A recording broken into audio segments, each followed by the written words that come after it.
Petite cité de caractère, quindi piccoli villaggi caratteristici e che si avvicinano all'esperienza dei borghi qui in Sardegna. Allora, come funziona questo percorso? Un percorso che è iniziato circa 40 anni fa nella regione della Bretagna, dove la questione che si poneva all'epoca in questi borghi rurali che avevano un patrimonio artistico importante era la durata di questo patrimonio. In Francia c'erano diversi dispositivi di conservazione del patrimonio che riguardavano le grandi città, però non c'erano dispositivi per i borghi rurali. I sindaci di queste regioni si sono uniti per realizzare, insieme al sostegno finanziario della regione dell'Alsazia, quindi un sostegno finanziario per restaurare il patrimonio. Quindi piano piano, a partire soprattutto dal 2009, questo percorso è diventato un percorso nazionale. Oggi circa 150 piccoli villaggi caratteristici esistono in Francia, sono distribuiti sull'insieme del territorio nazionale con un potenziale di sviluppo nel corso dei 5-6 anni prossimo che sarà circa di 300 villaggi caratteristici. Questi villaggi caratteristici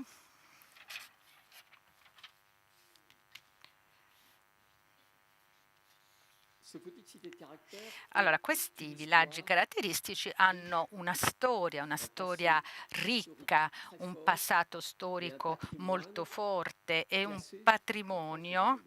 In Francia abbiamo delle classificazioni di monumenti storici che mostrano quali sono le loro attività. Le attività di questi borghi si tratta di borghi che hanno avuto un ruolo di potere nel passato, oppure che hanno avuto un ruolo religioso o ancora un ruolo militare, un ruolo commerciale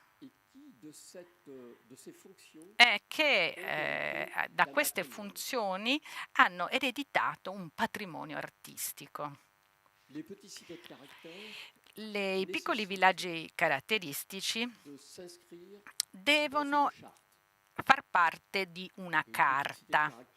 Un villaggio di carattere non è solo formato dalla sua ricchezza artistica, però perché ha bisogno anche di altri criteri di ammissione. Quindi avere 6.000 abitanti, avere un patrimonio artistico importante, ma anche aver creato un regolamento di protezione di questo patrimonio, non solo il patrimonio storico, istituzionale, ma anche tutto il patrimonio delle costruzioni del villaggio. Noi le chiamiamo cité, quindi vuol dire piccole città che hanno una loro densità urbana e che ha ancora oggi funzioni centrali. Questi piccoli villaggi sono posti in cui si ha voglia di vivere. Voglia di vivere, questo vuol dire che i comuni che prendono le decisioni in questi percorsi, quindi i comuni cercano di rendere la città antica abitabile per gli abitanti di oggi, ossia trasformare l'habitat antico in un habitat che corrisponde al comfort moderno, rispettando e conservando l'architettura antica. Si tratta di luoghi in cui noi conserviamo gli edifici antichi, ma li trasformiamo per un uso moderno. Per esempio, sulla diapositiva davanti a voi vedete un'ex prigione che è diventata un centro culturale, oppure un castello che è diventato il comune, un mercato antico che è diventato una mediateca. Nella mia città abbiamo trasformato l'antica prigione medievale in un centro di vetrate. Ma si tratta anche di città dove si può lavorare, quindi tutta l'azione dei comuni consiste nello sviluppare le attività commerciali per gli abitanti, sviluppare gli scambi commerciali, fare in modo di avere degli edifici che rappresentano l'identità delle attività locali. Per esempio, avete a Sancerre, alcuni di voi conoscono il vino di Sancerre, che è un vino della Loira, e la casa del vino di Sancerre è stata restaurata e adesso è diventata un luogo dove si riuniscono tutti i produttori locali.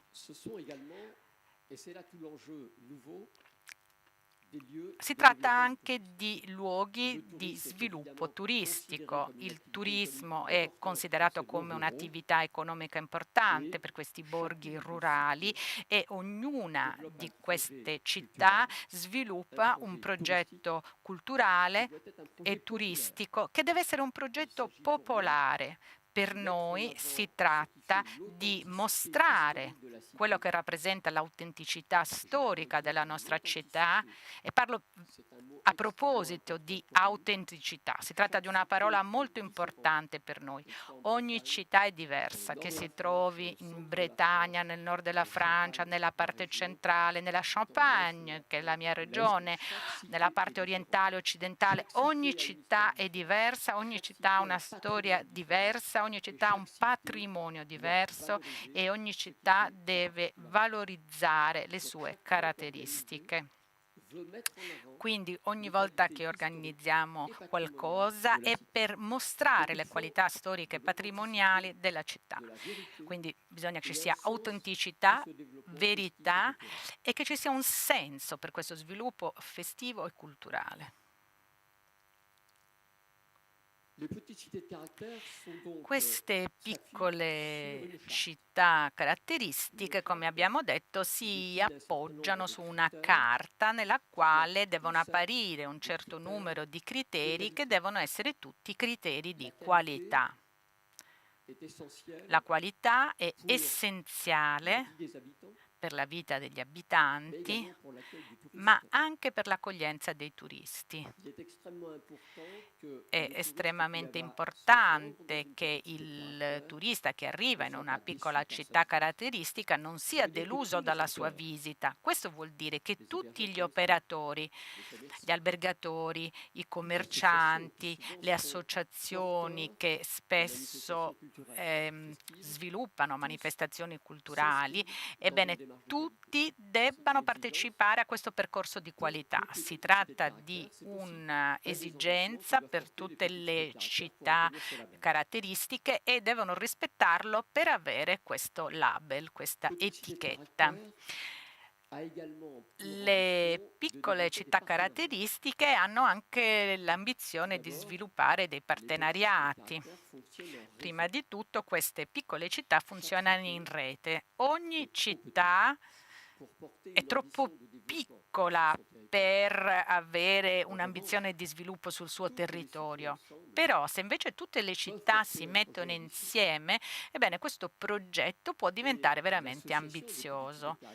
L'Associazione delle piccole città caratteristiche di Francia è un'associazione che mette in federazione le associazioni regionali. Noi siamo organizzati in regioni perché ogni regione ha le sue tipicità, ma tutte queste associazioni regionali sono federati da un'associazione nazionale. L'associazione nazionale a sua volta rappresenta l'opportunità per le piccole città caratteristiche di parlare con una sola voce, sviluppare una notorietà, sviluppare progetti di comunicazione e partenariati con le strutture nazionali. Per esempio la città dell'architettura e del patrimonio che a Parigi forma gli architetti che si dedicano al restauro degli edifici storici. Ancora l'Associazione del Patrimonio, che è un'associazione di sostegno al restauro di tutte le forme di patrimonio storiche. E siamo legati alla Festa della Gastronomia, un evento nazionale che comprende tra i 10 e 11.000 eventi sul territorio nazionale, perché chiaramente le piccole città caratteristiche sono il luogo dove si cercano i prodotti di qualità, il vino, i formaggi, gli insaccati, i dolci, tutto ciò che fa la qualità gastronomica dei nostri territori e che deve essere messo in valore in ognuna delle nostre città caratteristiche. Si tratta anche di partenariati a livello europeo, le giornate europee dei mestieri artistici, anche questo è un evento importante. Nelle nostre piccole città noi cerchiamo di mostrare la qualità dei prodotti locali, ma non ci sono solo i prodotti gastronomici, ci sono delle produzioni locali, come abbiamo visto prima nella mostra. Abbiamo degli abbiamo artigiani che hanno una competenza in via di estinzione, lo riconosco, ahimè. Ma noi abbiamo bisogno di questo nuovo sviluppo turistico per fare in modo che i loro mestieri non spariscano, che ci sia una trasmissione di queste competenze, che ci sia una vera valorizzazione di queste competenze per la valorizzazione delle produzioni locali. Le piccole città caratteristiche rappresentano un marchio depositato, protetto, che ha sviluppato mezzi di comunicazione che sono gli stessi per tutte le piccole città caratteristiche di Francia. L'interesse è quello di avere una visibilità che si traduce in una carta grafica, una carta di comunicazione che dà all'insieme delle piccole città caratteristiche la possibilità di essere riconosciute da tutti i visitatori e di poter beneficiare di mezzi di comunicazione e di un lavoro con i media nazionali. La comunicazione è evidentemente un elemento fondamentale, noi lavoriamo a livello nazionale per la comunicazione degli eventi su tutta la rete. La rete riunisce i sindaci delle piccole città caratteristiche. Si tratta di una federazione di sindaci che si sono chiesti, con la ricchezza che abbiamo, come potremo sviluppare una nuova economia, una nuova dinamica nella zona euro e fare in modo di avere un ambiente di vita di qualità per i nostri abitanti. Questo riguarda allo stesso tempo gli abitanti, gli operatori della città, ma anche i visitatori.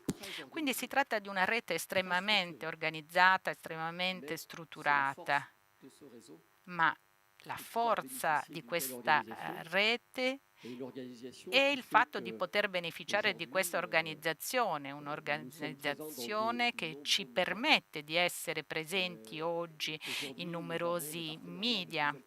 Oggi abbiamo partenariati sempre più importanti con diversi paesi europei. Io sono molto felice di essere qui in Sardegna oggi. Tra 2 settimane sarò in Campania. Abbiamo relazioni col Belgio, con la Spagna, col Portogallo e anche con la Cina che si interessa ai prodotti delle piccole città caratteristiche, e da 2 anni andiamo regolarmente in Cina per condividere con loro questa volontà di valorizzare questi villaggi che pur essendo a 10.000 chilometri di distanza hanno gli stessi problemi. Quindi la forza dell'organizzazione dell'insieme delle piccole città è fondamentale. Questa forza ci permette di avere prospettive di sviluppo al di là del 10% annuo. Ci sono città che arrivano nella rete e rafforzano l'offerta turistica, perché tutto questo è un obiettivo forte nelle nostre piccole città che al 90% non sono vicine al mare, non sono nelle montagne dove andiamo a sciare tutti gli anni. No, sono territori che possono sembrare isolati, territori che non avevano più prospettive di sviluppo, ma grazie a questa rete, grazie a questo progetto, noi ritroviamo una vera dinamica. Vi ringrazio per la vostra attenzione e vi invito a venire a scoprire le piccole città caratteristiche della Francia. Perché non farlo insieme? Perché non creare un circuito di visita nelle diverse regioni in modo che quello che vi ho spiegato possa essere illustrato? Quindi vi propongo su questo argomento di creare quindi dei legami di vera cooperazione nelle settimane e nei mesi futuri. Grazie.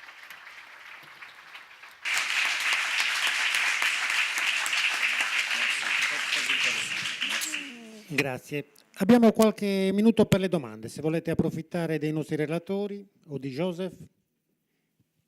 Buongiorno, io avevo una domanda per il signor Treu di Carnia Gritters, un'associazione di volontari. Mi domandavo, sono qua.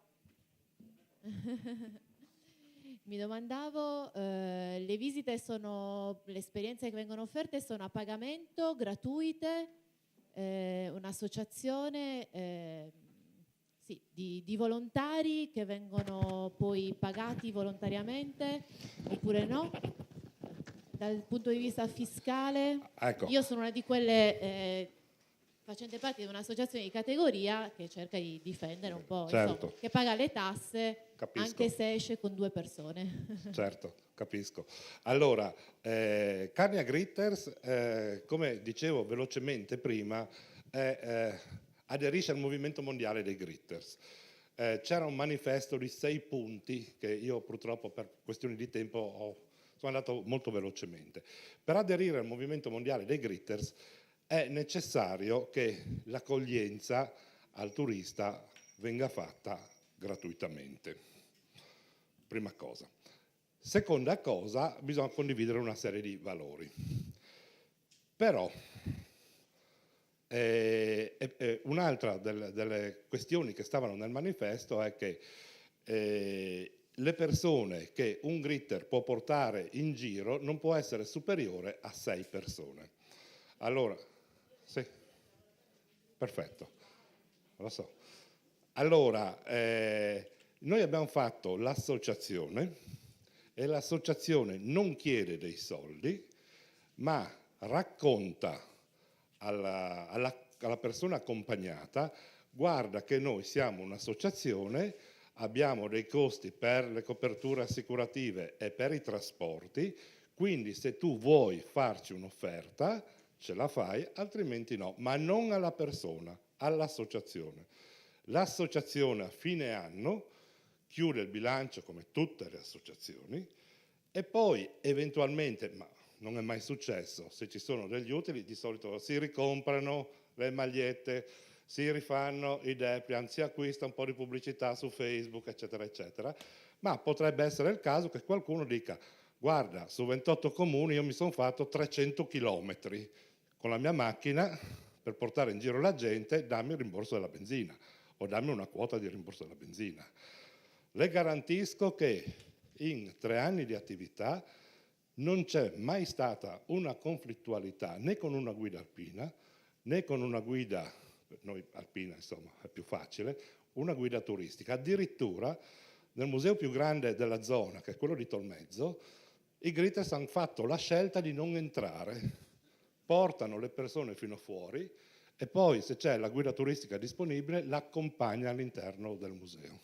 Questo è anche una guida itinerante che va in un nuraghe e c'è la guida locale, voglio dire, non è questo il problema. Il problema è che, diciamocelo chiaramente, molte associazioni sviano al problema fiscale poi alla fine. Cioè, non so se probabilmente non è il vostro caso, non lo so. No, perché è una cosa che il giro d'affari, sa di quant'è. Mi scusi? Il giro d'affari dell'associazione Carnia Gritter, sa di cos'è? Di cosa si parla? 1.500-2.000 euro all'anno. È proprio volontariato, E poi Però l'ultima cosa che è un mi sono... rischio che si corre molto spesso, quello che le associazioni facciano poi il lavoro Sì, dei lo so, professionisti, insomma. Lo so. E un'altra cosa per cui noi ci siamo battuti in modo particolare per non entrare in conflitto con le varie associazioni di categoria è stata quella di dire sempre: ci si trova in un locale pubblico, si beve un caffè assieme, si beve un bicchiere di vino, dipende l'ora, l'età, eccetera, eccetera, si fa amicizia e poi io col mio amico vado dove voglio. Tourism Call to Action, 7 incontri formativi per la crescita turistica della destinazione Sardegna. Iscriviti su www.aeroportodiolbia.it.